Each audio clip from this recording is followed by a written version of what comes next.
What are the 5-element personality types like in a relationship? Welcome back to the Chinese Medicine Podcast. I'm Marie Hopkinson, and today we're going to be talking about personality types on the 5 elements and relationships. What's it like to date a fire person or a metal person or a water person? So today we're going to talk about that and discover some of the things you might not really think about until you start to have a relationship with a person. And start to find out who someone truly is. Or maybe you're in a long-term relationship with someone and you can sort of identify some of these things in them and think, they probably are that sort of type. If you're interested in learning about the 5-element types, I've got a new course to understand your 5-element type, and there's also a quiz that you can do, so you can click the link below. I've made my own quiz. I've made my own personality type test, so I'd love to offer that to you for free. You can click the link below and you can sign up, and I'll email you the test, and you can do that in your own time. And there'll also be a link there to sign up for the course if that's something that you want to do to learn more about yourself. It's just a 3-hour course. It's not a super duper long one, and you can take that in your own time as well. It's all completely on demand.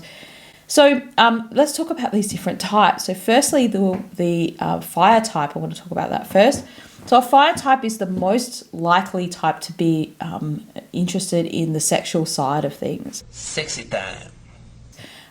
That's very important for a fire person. They like pleasure, and they like to feel loved, and they like to love. I wanna know what love is. So out of all the types, that would be the most important thing to them in the relationship, is to feel desired and to have something to desire. Often aesthetic things are very important, but also that feeling of being desired and being loved. Fire types of people don't like to be disliked. I think there's probably nothing worse for that type than for like a friend to betray them and for them to feel as if people that they thought liked them suddenly don't like them anymore. So in a relationship, they would find that hard. They tend to be very devoted people, very loving and romantic, right? So that's good if you're dating a fire type or you're in a relationship with a fire type. It's important to make time for romance for them, even if that's not so much important for you. Okay, the next type we want to talk about is the earth type. So earth types can tend to be very family orientated people. I don't have friends, I got family. And they really like a sense of belonging to a community or belonging to a family. And like they tend to like to get involved in people's business. In a maybe a bit more out of balance, an earth type can become a little bit needy. They need that attention.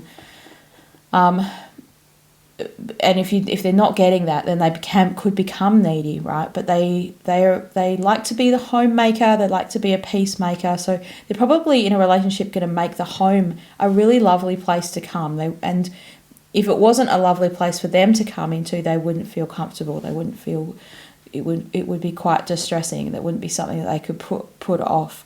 They don't like conflict. So if you're dating an earth person or you're in a relationship with an earth person, they might find it hard to have a fight. They might find it hard to have conflict. Allegiance is really important to earth people. It sounds funny saying earth people, but I am an earth person, we are all earth people. But a person who is an earth personality type, they just generally dislike conflict and they try to avoid it. So they might just be easily taken advantage of in a relationship. If they were in a relationship with someone who was aggressive, they're less likely to be assertive, just to avoid and become more passive, just to avoid a conflict. And I mean, this could be the case in their work relationship, in there with their boss or something like that. But we're talking about like a love relationship here. So they like stability and they like things the same.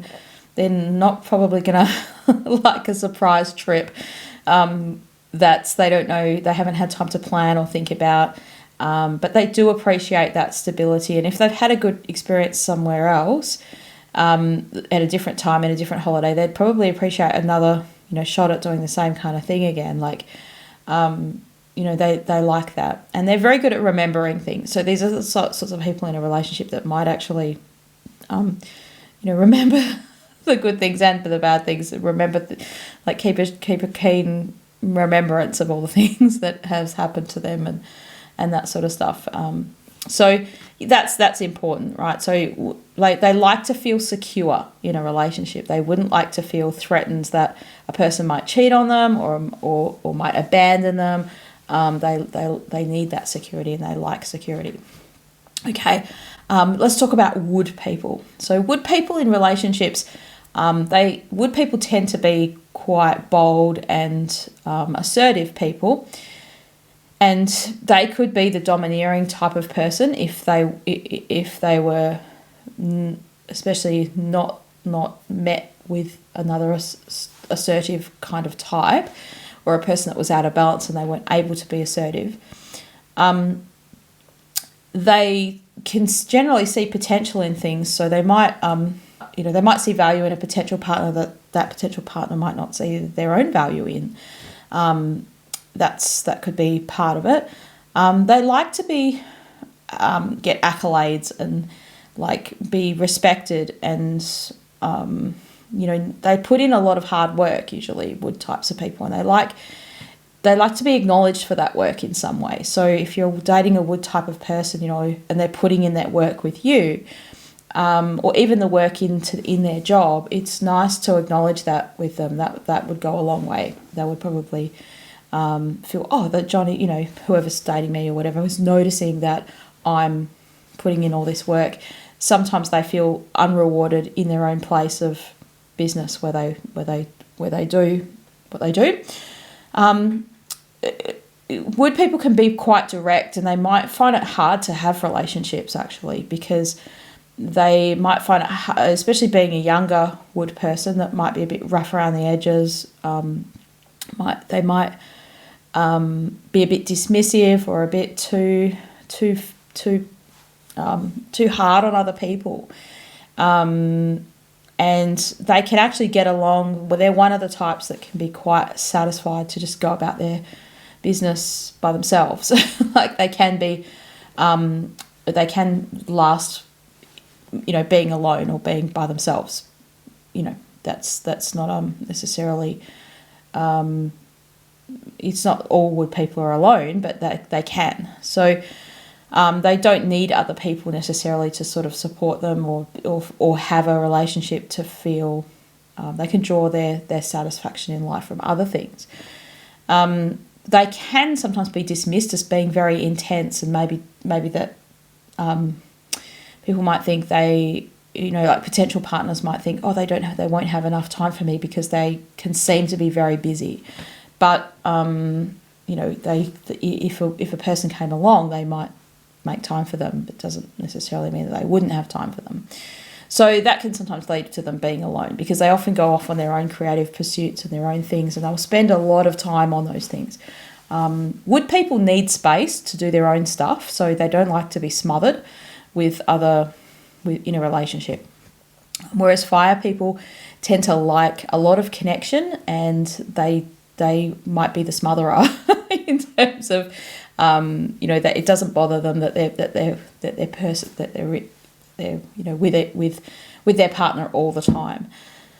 Metal types of people. So all types can be unique, but metal types of people can be different people. They're generally quite calm, collected, cool. They don't fluster very easily or get into a frenzy kind of thing. And they tend to have a good moral standing and moral code. So metal people would want to find someone else who feels the same way about those things. So if that could be a game changer in a relationship for them. If they didn't have someone alongside the same way of thinking, that would be very difficult to continue on in a relationship with people. Metal people usually don't like mess and disorder, although if they get really out of balance. They could even become a hoarder. But in general, they like aesthetic beauty. So they would be looking for someone else. They have a really high appreciation of beauty. So they'd probably be looking for someone else who's a beautiful person.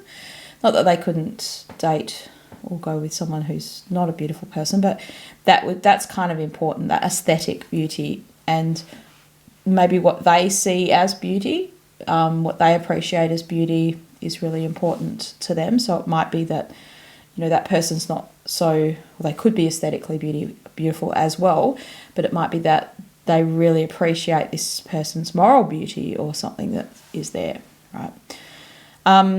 So metal people tend to have a high appreciation of details. So if you were to go somewhere with them, on a date, they would appreciate that you appreciate the details. You've covered those details. Things are like, I don't want to say perfect, but like they're as close to perfect as they can be. They would like that. They would appreciate that. Where someone has thought about these different things that are, just seemingly insignificant little things that are important to the overall experience. Also, metal people can be very spiritual people, like open to spirituality, seeing different dimensions. They generally don't put up with a lot of BS in life. Ain't nobody got time for that. So, if someone was very superficial and there was no substance to them, I don't think a relationship like that would work with a metal person. They would be looking for someone with a bit more meaning, a deeper meaning, and some kind of moral purpose or moral thing, because that's important to them. Okay, and the final one is water. So water people also can be really hard to have a relationship with because they tend to be very self-sufficient by themselves. I am a rock.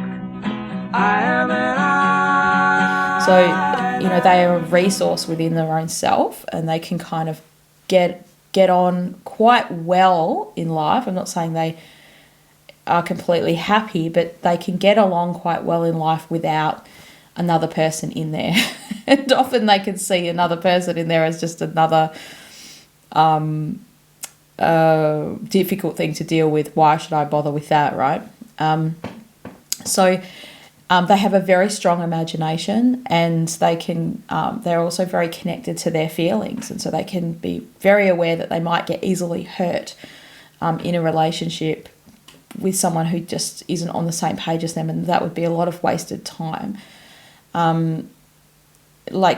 So I'm not saying that water people don't have relationships, but it might take someone very accommodating to embrace a water person for who they truly are, especially if they're one of these eccentric types of water people. They can be like that. They can be the professor that's very driven by their career, and it doesn't mean that they don't appreciate the love relationships and the things that brings to them, but because water people they really like experiences. So if someone else could bring a unique experience to them that they haven't been able to get some other way, which they wouldn't be able to, you can't have a relationship experience if you're not in a relationship. So that might be something that if you sort of, you've caught the eye of a water person and you're like, how do I attract them, or what do I do? I think that would be something to think about, is to think, okay, how could I give them a good experience or a different experience to something they haven't had before? And they are very connected to their feelings. Usually, they can be the loner types that can go off into the desert for, do their own thing, and that kind of stuff. They tend to be a bit more frugal on money spending. They're not the sort of, I wouldn't expect a water person to dote on you with lots of gifts and expensive presents. They might feel that just their company is enough to show that you love them, that they love you, because their time would be quite valuable to them. They generally might feel that they don't really need other people in their life to feel happiness, but it doesn't mean that they wouldn't be happy, that they couldn't be happier with the relationship. Water people can have a really sarcastic sense of humour and a good sense of humour, but also they can be a bit sarcastic as well. Many intellectual people are water types of people as well. So what would be a great date for a water person is like some kind of adventurous thing where you can go and do something different, give them a really interesting experience that they've never had before. Maybe an experience that they could only have with another person, that they wouldn't be able to do by themselves, and show them that, hey, when we're together, we can have these awesome experiences that you can't get that with somebody else. So as in, you can't get that by yourself, right? Because they're so resourceful to do these things by themselves. They probably just could if they wanted to. I mean, the experience of doing something with other people is always, if it's good other people, like that's always different to doing something by yourself. And you can also, come back to those experiences. Water types of people aren't probably going to be the ones that want to sit on the beach and laze about in Bali or whatever to whistle away the time type of thing. They would probably want something that's like, something different, and something where you're actually going somewhere on a date, or if you're dating or you're going on a date night, doing something different would be good for them. So hope that's interesting and helpful to you. That's just my insights and my ideas about people in relationships with the different 5 elements, what they might be like. And so if you're interested in studying with me, you can click on the link below. You can sign up for a free personality test that I'll send you to your email, and then you can find out more about your type and then start to discover more about yourself through that way. So if you haven't subscribed yet to the channel, make sure you click subscribe. Really appreciate your support of the channel, trying to get to 10,000 subscribers this year. And I'd love for you to be part of that. So click that subscribe bell and I'll see you again on another video soon. Thank you.